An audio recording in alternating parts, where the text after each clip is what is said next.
Bonjour à tous, on se retrouve pour une nouvelle position du milieu de partie. Toujours des parties récentes du top 12, championnat de France par équipe qui s'est déroulé il y a quelques jours. Et donc là c'est une partie avec les blancs dans laquelle on retrouve un thème qu'on a déjà abordé assez souvent, c'est la case Kasparov. Alors la case Kasparov, c'est cette case ici, la case en F5 pour le cavalier exclusivement. Le cavalier qui va se retrouver extrêmement puissant sur cette case parce qu'il va attaquer directement le pion qui est juste devant le roi. Il est très bien placé parce qu'il peut aussi viser une autre case directement dans le camp de l'adversaire, une case assez intéressante puisqu'elle est déjà contrôlée par un autre cavalier d'ailleurs. Donc on voit ici un relais de cavalier possible, et donc ce coup de cavalier en F5 qui est extrêmement fort dans cette position. On peut dire que c'est une case forte, cette case F5, c'est en tout cas une case stratégique très importante. Et ici, voilà, c'est ce qu'il fallait faire dans cette position, sachant qu'il y a un calcul à faire quand même si bon, il n'est pas obligatoire de le faire directement, mais pour voir que c'est fort, le calcul est intéressant à faire. Alors, le coup évident des noirs serait de prendre le cavalier avec le fou pour doubler les pions. Le problème, c'est que ça va ouvrir le fou blanc ici qui va devenir très fort. Donc, on voit ici quand le cavalier vient là, on voit donc les attaques possibles.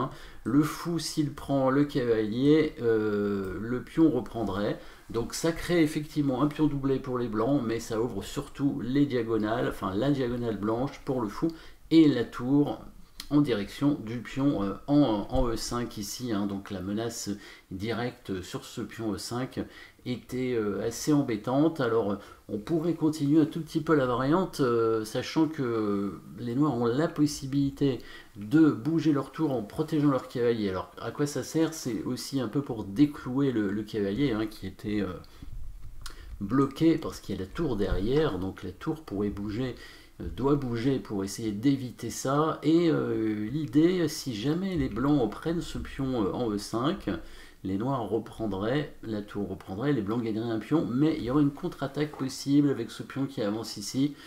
Ça devient un pion passé. Le pion blanc ne peut pas prendre le pion parce que la tour n'est pas suffisamment protégée ici. Ça obligerait probablement à pousser leur pion et ça donnerait un beau pion passé au noir. Donc il peut y avoir du contre-jeu dans cette position, même si les blancs ont quand même la paire de fous, un pion de plus. Ça a l'air d'être une bonne position ici pour les blancs, quoi qu'il arrive. Une autre variante possible sur ce coup de cavalier, il peut y avoir différents coups. Alors peut-être un coup intéressant pour essayer d'empêcher, ou en tout cas d'échanger le cavalier si jamais il vient sur la case en D6, ce serait de ramener ce cavalier ici. Alors c'est pas vraiment un coup qu'on a envie de faire, mais c'est un coup défensif. Le cavalier qui revient défendre cette case, en même temps qui défend aussi ce pion, ça peut avoir un intérêt contre le cavalier Kasparov ici, le cavalier qui attaque ce pion. Et bien là il y aura une petite combinaison qui permet aussi de gagner un pion. Petite combinaison de simplification. Vous pouvez essayer de chercher si vous voulez, en mettant la pause bien entendu, avec donc le coup forcé, cavalier en B6, qui crée donc une attaque sur la dame et surtout une fourchette dame-tour. Le cavalier n'est pas protégé, il peut être pris par le fou, il n'a pas trop le choix. Et là, deuxième combinaison, dame prend cavalier ici, attaquant le fou, et si la dame est récupérée, le cavalier qui donne échec, fourchette. Le roi est obligé de bouger, le cavalier prend la dame, et voilà, on va finir par gagner un pion ici, le pion B4 ou le pion E5, l'un des deux pions est perdu, le pion B4 est indéfendable. Probablement les noirs vont pousser leur pion F6 pour défendre le pion en E5, les blancs prendraient simplement le pion B4 peut-être avec le fou afin d'attaquer la tour, et conserverait un beau pion d'avance, un pion passé, bien soutenu derrière par la tour d'ailleurs. Donc là, une bonne position pour les blancs, logiquement. Dernier coup qui pourrait être jouable pour les noirs sur le coup cavalier F5, ce serait le coup de tour peut-être en E8 ici afin de peut-être de défendre le pion E5 et donc d'éviter peut-être aussi la fourchette avec le cavalier en E7, hein, la fameuse combinaison hein, qu'on vient de voir, hein, qui n'a pas été parée finalement avec le coup cavalier E8, hein, c'est une menace discrète.